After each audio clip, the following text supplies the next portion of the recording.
آیت اللہ العظمیٰ خوئی پورے 2.25 مہینے سیاہ لباس پہنتے تھے، یاد رکھیں.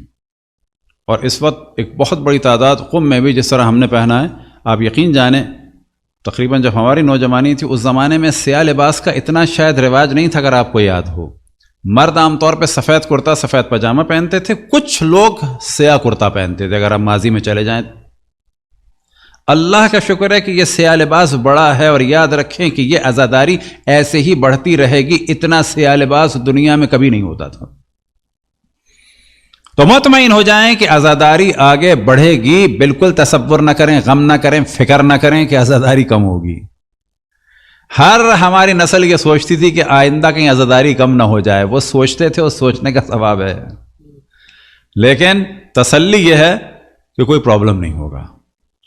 تو آغا خوئی 2.25 مہینے اسی طرح سے پورا سیاہ لباس پہنتے تھے. ان کے ایک شاگرد فرماتے ہیں کہ میں نے سوال کیا کب کہ نجف میں بہت زیادہ گرمی تھی. نجف کی گرمی پرانی والی گرمی.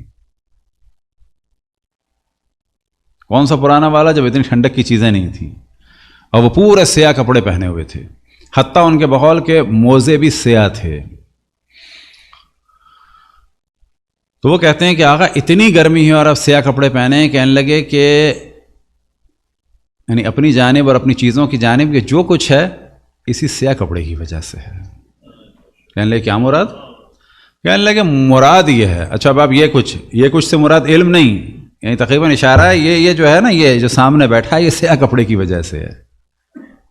اب یہ آپ کو پتہ چلے گا کہ یہ سیاہ کپڑے کی وجہ سے کیسے ہے. یعنی یہ پوری شخصیت، نہ فقط علم، یہ پورا وجود سیاہ کپڑے کی وجہ سے. فرماتے ہیں کہ میرے والد جو ہیں یہ سب یہ ترک تھے، یہ لوگ آغا خوئی وغیرہ، تبریز وغیرہ کے پاس ایک جگہ ہے خوئی، وہاں کے تھے. فرماتے ہیں میرے والد، ان کے والد یاد رکھیں، والد ان کے تھے بہت، ان کا بلند مقام، اللہ ان کے درجات کو بلند سے بلند فرمائے. وہ علمی اعتبار سے اتنے مشہور نہیں تھے جتنے یہ تھے. وہ فرماتے ہیں کہ میرے والد جو ہے وہ روضہ خوانی سے کیا مراد؟ مجلس. وہ پڑھتے تھے. اور میری والدہ کے یہاں ہر دوسرے تیسرے مہینے، معذرت، ہر دفعہ جب حمل ہوتا تھا تو 2 یا 3 مہینے میں ساقط ہو جاتا تھا. 2 یا 3 مہینے بعد ساقط ہو جاتا تھا. لہذا میرے ماں باپ بے اولاد تھے. کہنے لگے ایک دن ایک خاتون نے کہا آغا علی اکبر، آپ اتنا ہمیں امام حسین کے مصائب سے آشنا کرتے ہیں، اتنی ان کے ذریعے سے امید دلاتے ہیں، آپ بچہ مانگیں ان سے اپنے لیے. کہنے لگے میرے دل میں لگا کہ واقعاً مجھے بچہ مانگنا ہے امام حسین سے. آ کے کہتے ہیں بیوی کے پاس کہ کوئی نظر کرنی ہے، اور ان کے حالات انتہائی خراب. اب نظر کرنے سے ان کے ذہن میں کیا ہے؟ کوئی بڑا کام جس میں خرچہ بھی ہو. تو فرماتے ہیں میری والدہ نے کہا کہ ضروری نہیں ہے کہ نظر آپ کریں کوئی بڑے خرچے والی، کیونکہ ایران میں عام طور پر کیا ہے، نظر سے مراد کہ جانور ذبح کیے جا رہے ہیں، کھانا پکایا جا رہا ہے، کھانا بانٹا جا رہا ہے، یعنی میں کچھ دوں. نظر بے معنی نذرانہ، یعنی امام حسین کی خدمت اقدس میں کوئی چیز پیش کروں. اس طرح سے سمجھیں، نظر اردو والی نہیں بات ہو رہی، یا فقی نظر کی نہیں، یعنی کچھ دوں، شہداء کربلا کی راہ میں، امام حسین کی راہ میں، محرم میں خرچہ کروں. تو والدہ کہتی ہیں کہ نہیں وہ تو نہیں ہے، لیکن ایک نظر ہو سکتی ہے. کہ کیا؟ کہنے لگے نظر کریں کہ ہم لوگ پورے ان دنوں میں سیاہ لباس پہنیں گے، اصلاً بغیر سیاہ لباس سے کوئی لباس نہیں پہنیں گے. تو ان لوگوں نے یہ نظر کی، اور اب دوسرا مہینہ بھی گزر گیا خیریت سے، تیسرا بھی گزر گیا، اور 7واں مہینہ داخل ہو گیا. اب آپ سمجھیں، ماضی میں چلے جائیں تقریباً 120 سال پہلے، ایک چھوٹے سے گاؤں میں خوئی میں، وہاں پر یہ عالم ہے. اور ایک دن ان کا ایک شاگرد آیا، اور آنے کے بعد کہتا ہے کہ مخصوصاً ملنے آیا کہ آغا مجھ سے آپ سے بات کرنی ہے. کس سے؟ آغا خوئی کے والد کے پاس.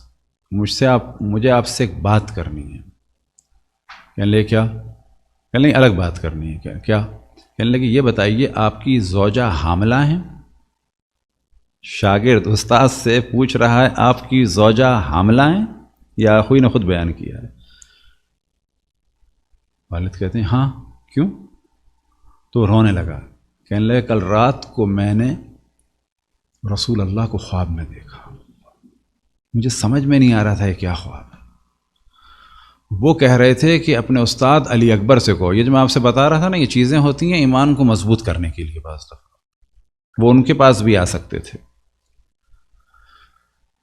کہ مجھے خواب میں رسول اللہ صلی اللہ علیہ وسلم آئے اور مجھ سے کہتے ہیں کہ جاؤ اپنے استاد سے کہو کہ تم نے جو میرے بیٹے کے لیے سیاہ لباس کی نظر کی ہے، تمہارے بچے کی حفاظت میں کروں گا اور اس کو طول عمر اور بہت بڑا فقیہ بناؤں گا۔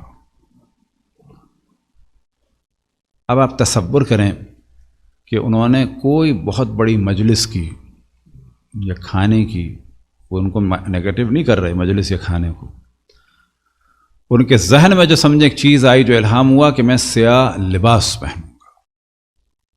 یہی وجہ تھی کہ آخوئی ہمیشہ جو ہے وہ ایام اعضاء میں سیاہ لباس پہنتے تھے، اور پھر انہوں نے کہا کہ یہ جو سب کچھ ہے، کون سا سب کچھ؟ یعنی یہ اور جو اس کے پاس جو کچھ ہے وہ اس سیاہ لباس کی وجہ سے۔